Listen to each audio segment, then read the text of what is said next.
Good afternoon. Good afternoon, ladies and gentlemen. I'm Steve Bullock. I'm president of the Board of Trustees here at the City Club of Cleveland, and it's my honor to welcome you all here today. Thank you for being here, and thank you for the support that you give the work of the City Club. Again, I want to remind our members and our listeners and viewers of the fact that our commitment really is to keep you informed and intellectually engaged to the degree that you want to be intellectually engaged in the critical issues of our time. We pay attention to make certain that we never get stuck in a rut, and we try to give a variety, give you variety, and ultimately over time we get to cover all of the most critical issues that face us. With that, I want to very briefly now introduce our speaker for today and today's subject. Our speaker is Dr. Azmi Bishara. He is a Palestinian member of the Israeli Knesset and head of the National Democratic Assembly Party. Dr. Bishara is a Palestinian with Israeli citizenship, and he has been in the Knesset, been a Knesset member since 1996. And just so that we are all on the same page, the Knesset is the Israeli Parliament or Congress. Dr. Bishara is a member of that governing body representing the Palestinian Israeli citizens or Arab community. Dr. Bishara has been charged in connection with political speeches that he made at a public gathering in which he supported the right to resist the Israeli occupation of the Palestinian territories, and also for supporting the travel of elderly Palestinian citizens of Israel to visit relatives in Syria. The Knesset actually has lifted the immunity for this member. He'll talk with you more about some of this probably, but these are relationships that are not uncomplicated, and probably today's presentation hopefully will give us some different insight as to what the relationships are. Dr. Bishara will speak to us today then and share his views on the occupation issue. So would you please join with me and welcome Dr. Azmi Bishara.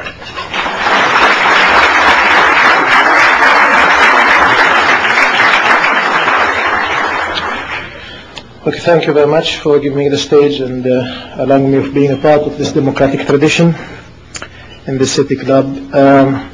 I spoke twice in similar places, and it was a great experience in the Western Coast in Los Angeles, and I think it's called there the Town Hall or something, but it's not the same organization. Anyway, it's a great opportunity, and I'm not going to be speaking about the issues that were mentioned in the introduction. I mean the indictment issue, because it's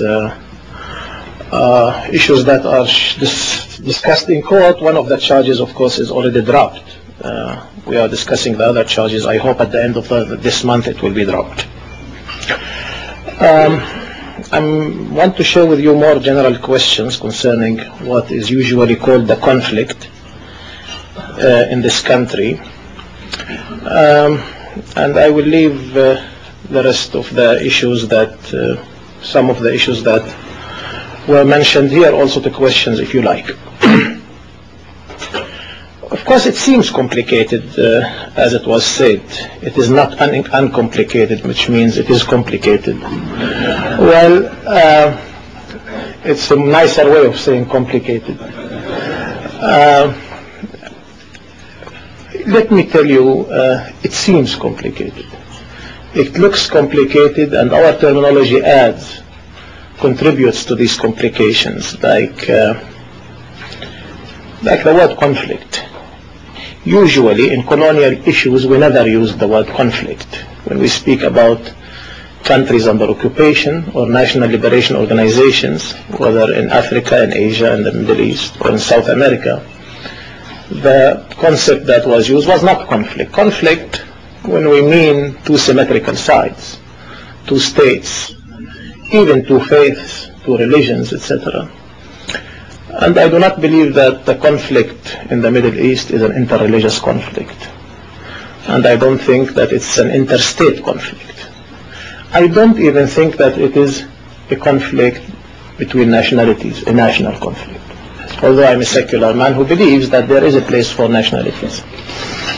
I don't think that there is genuinely a conflict between Islam and Judaism. And if there is, I never heard about it, not even theologically. I heard about theological conflict between Christianity and Judaism, even as a philosopher. But about a theological conflict between Islam and Judaism, I never heard, really. And I'm somebody who read even the Rambam, who wrote in Arabic. I don't think that there is a conflict between religions in general. If we look at religions really, there are sometimes investment of religions in secular conflicts, of interest conflicts, national, etc. But I don't think there is a conflict between religions. So if we just neutralize this side and we say we want to think about the Middle East not in these terms, not in terms of conflicts between Islam and Christianity that makes the picture look so absolute, so unacceptable for compromises, and we look at it as a colonial question, as an occupation question, I think things look simpler. Of course, not in the way people present themselves. Of course, Zionism would like to present itself as a national liberation movement itself. The Palestinians would like to present themselves as a revolutionary movement. They are not anymore. People represent themselves differently, according to circumstances, according to historical conditions, etc. But in general, I think one characteristic of this situation in the Middle East has always been there. It's the question of occupation, the fact that a land was occupied with its people and subdued to a military occupation since 1967. Now, this should be accepted even by people who do not agree that 1948 was an occupation. Even for people who recognize Israel in the borders of the 4th of June 1948 and accept Israel either as a fact or as a right, either de facto or de jure, accept Israel between 1948 and 67, they acknowledge the fact. Even right-wing people, even Mr. Sharon himself, they acknowledge the fact that Israel occupies the West Bank and Gaza. Now, of course, many Palestinians will say 1948 itself was an occupation, a settler occupation, a settler colonialism, a European settler colonialism even, using religious rights, using religious argumentation, using religious justification. But at the end, for the Palestinians, it was an occupation. You can't call it differently. For the Israelis, it can be different things. But for the Palestinians, it was an occupation. For the Palestinian peasant whose land was taken, it was an occupation. This is called usually narrative. The Palestinian narrative is, this is an occupation. Now, if you abstract from this, and if you say, well, okay, this is history. Let's not talk about history. History is important for universities. What is now there? The country accepted by the majority of the world as a sovereign country in the borders of 1967 occupies the Palestinian territories in the West Bank and Gaza. Many would ask me, oh yes, why don't you call them occupied under Jordan and Egypt? Because they are not occupied under Jordan and Egypt. They were administered by Jordan and Egypt and not given a state because Jordan and Egypt and the Palestinians until 1967 did not recognize the right of Israel to exist. They thought about the liberation of Palestine, the whole of Palestine. Since the 70s, there is a willingness of the Arabs and the Palestinians to accept Israel in the borders of the 4th of June 1967. And to accept a historical compromise of Israel in which a Palestinian state emerges in the West Bank and Gaza in the borders of 1967.